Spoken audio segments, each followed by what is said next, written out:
જાફરાબાદ પંથકમાં સિંહ બાળના મોત બાદ રાજુલા પંથકમાં વધુ એક સિંહણનું મોત થયું। રાજુલાના માંડરડી ગામના સિંહ વિસ્તારમાંથી સિંહણનો મૃતદેહ મળી આવ્યો। સિંહણનું મૃત્યુ કુદરતી જ મૃત્યુ થયાની પુષ્ટિ કરી।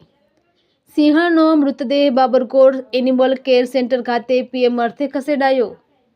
3 સિંહ બાળના મોત બાદ ધારાસભ્ય હીરાભાઈ સોલંકીએ વન વિભાગની કામગીરીઓ સામે સવાલો ઉઠાવ્યા। સમગ્ર ઘટના અંગે રાજુલાના ઝાંઝરડા એનિમલ કેર સેન્ટર ખાતે ગાંધીનગરથી પીસીસીએફ સીએફ સહિત અધિકારીઓ પહોંચ્યા। વન વિભાગના પીસીસીએફ રાજુલા જાફરાબાદ રેન્જમાં અધિકારીએ મુલાકાત લીધી।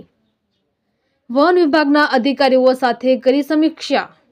સિંહણના મોત અંગે વન વિભાગ તપાસ કરશે। સિંહોના મોતથી વન વિભાગના અધિકારીઓ દ્વારા તપાસનો ધમધમાટ શરૂ। સિંહ બાળના મોત મામલે રાજુલાના ધારાસભ્ય હીરાભાઈ સોલંકીનો વન મંત્રી મુળુભાઈ બેરાને લખેલો લેટર બોમ્બ સમાન સાબિત થયો। રાજુલાના ધારાસભ્ય હીરાભાઈ સોલંકીએ વન મંત્રી મુળુભાઈ બેરાને નિષ્ઠા કાળજી અંગે પત્ર લખી રજૂઆત કરી હતી। વન વિભાગના ઉચ્ચ અધિકારીઓ રાજુલા જાફરાબાદમાં તપાસ માટે આવ્યા। રિપોર્ટ અને વિગતો મેળવી। 2 દિવસ પહેલા જાફરાબાદ પંથકમાં 3 સિંહ બાળના મોત થયા। સિંહ બાળના મોત અંગે ધારાસભ્ય હીરાભાઈ સોલંકીએ પ્રતિક્રિયા આપી। 5 અલગ અલગ મુદ્દાઓ પર વન વિભાગની કામગીરી સામે સવાલો ઉઠાવ્યા। સિંહોના મોત અધિકારીની ભૂલ, નિષ્કાળજી અને અણઆવડતથી થયા। ધારાસભ્ય હીરાભાઈ સોલંકી આકરા પાણીએ હોય ઉગ્ર પ્રહારો કરી વન વિભાગ સામે પ્રતિક્રિયા આપી। રેસ્ક્યુ સેન્ટર બનાવેલ પણ કાર્યરત નથી।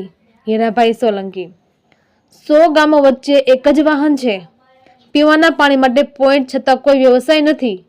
શિકારના કેસમાં લાંબા સમય બાદ વળતર મળતું નથી। સિંહોમાં વાયરસ ફેલાય તે યુદ્ધના ધોરણે અટકાવવા જરૂરી। હીરાભાઈ સોલંકી। રિપોર્ટર મનીષ મહેતા, રાજુલા। 3 બાળ સિંહના મૃત્યુ થયા છે અને અગાઉ પણ મેં ઘણીવાર પત્ર લખ્યા છે સાહેબને। એકવાર પત્ર 1 વર્ષ પહેલાં પણ પત્ર લખ્યા હતા અને અણઆવડત એટલે કે જો આ બાળક હોય તો હવે તો આની ફોરેન્સિક રિપોર્ટ માટે પણ ગયો છે રિપોર્ટ। જ્યારે આવશે ત્યારે કયા કારણોસર આના મૃત્યુ થયા છે। પણ આ વિસ્તારમાં સૌથી વધારે સિંહની વસાવટ કોઈ વિસ્તારમાં હોય તો એ આખા અમરેલીમાં રાજુલા અને જાફરાબાદમાં સૌથી વધારે સિંહોની વસાવટ છે।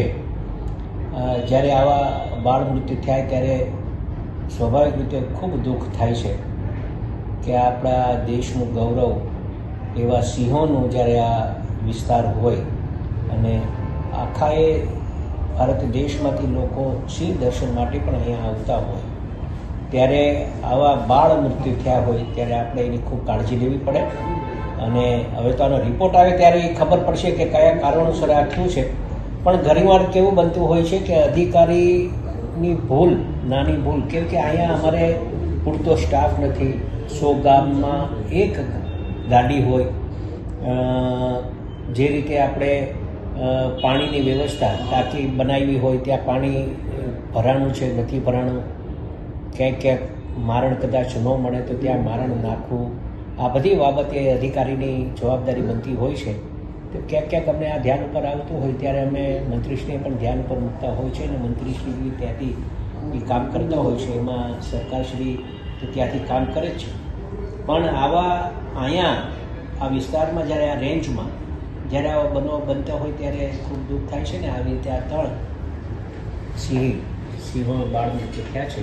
આ બહુ દુઃખદ વાત છે।